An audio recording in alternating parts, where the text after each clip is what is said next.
L'arrivée en soins palliatifs est une étape importante dans l'évolution de la maladie.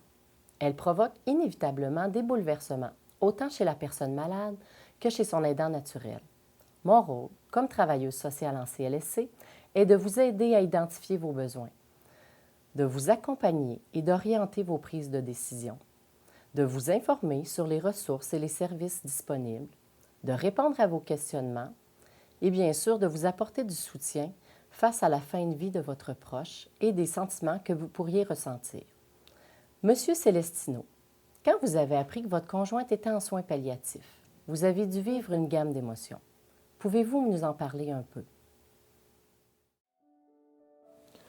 Quand Daniel était diagnostiqué avec un cancer au cerveau, on savait que c'était très sérieux.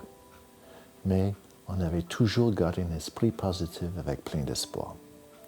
Même après 2 chirurgies, on n'a jamais perdu l'espoir que Daniel serait capable de passer à travers cette épreuve. Donc, quand le médecin nous avait annoncé qu'il n'avait plus rien à faire, on s'est senti à profonde tristesse qui nous éteint profondément dans notre âme. Un tel désespoir qu'on l'oublie jamais. Une tristesse de savoir que la fin était proche et que Daniel ne serait plus là bientôt. On s'est senti complètement abandonné, tellement abandonné qu'aucune parole ne pourrait nous consoler. On avait simplement le goût de retourner dans notre chambre et de passer le plus de temps que possible ensemble. La réalité a nous attrapés.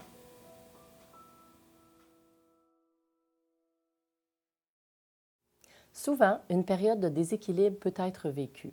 L'intervention psychosociale vise à rétablir cet équilibre tout en facilitant l'adaptation à cette étape de vie. Cette étape comporte également plusieurs questionnements. Serais-je capable de prendre soin de mon proche jusqu'à la fin? J'ai fait des promesses. Pourrais-je les tenir? Suis-je à l'aise avec un décès à domicile? Qu'est-ce qui va m'arriver suite au décès? Ou comment est-ce que j'envisage l'avenir suite au décès?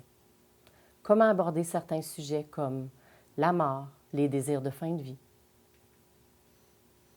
En tant que proche aidant, vous acceptez d'accorder du temps et de l'énergie à une personne en perte d'autonomie, souvent une personne qui vous est chère.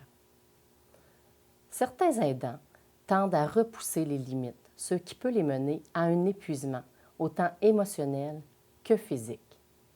Je vous suggère maintenant quelques moyens qui pourraient vous aider à diminuer les risques d'épuisement. Tout d'abord, identifier et exprimer ce que vous vivez. Ça peut être en parlant avec des amis, des proches, des collègues de travail, votre travailleur social, tout simplement dans des groupes de discussion. Ça pourrait être aussi en tenant un journal dans lequel vous pourrez inscrire vos sentiments et ce que vous vivez au quotidien. Si vous êtes au travail, je vous suggère de vous informer sur la subvention de compassion qui pourrait vous permettre de vous absenter temporairement pour prendre soin de votre proche malade.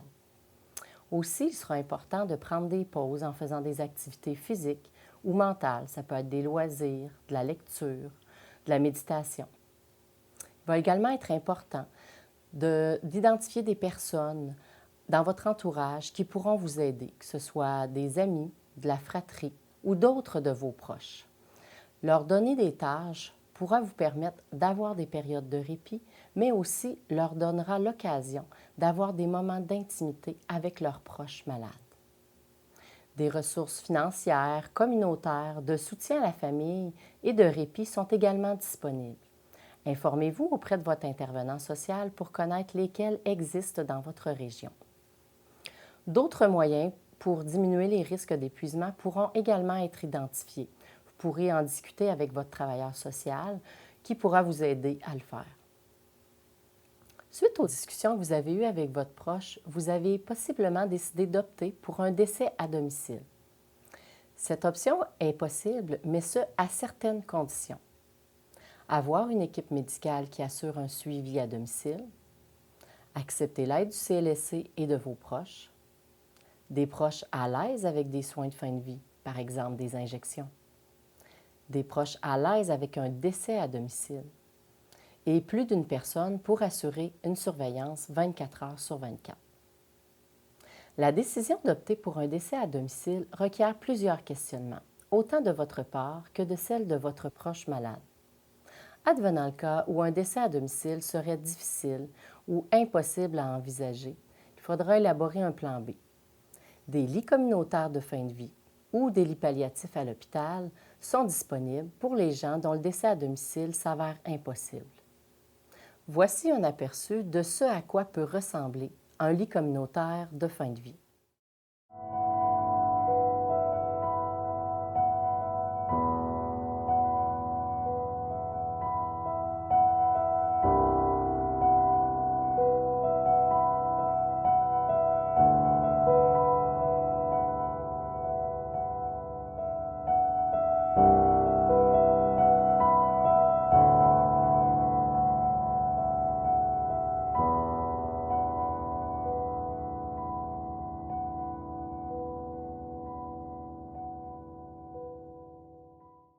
À domicile ou en hébergement, l'accompagnement est précieux, parfois difficile.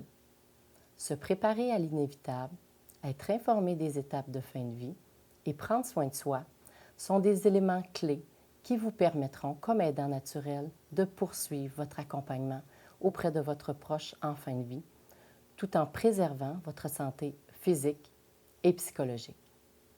Sachez que vous n'êtes pas seul pour atteindre cet équilibre et que nous sommes là pour vous accompagner.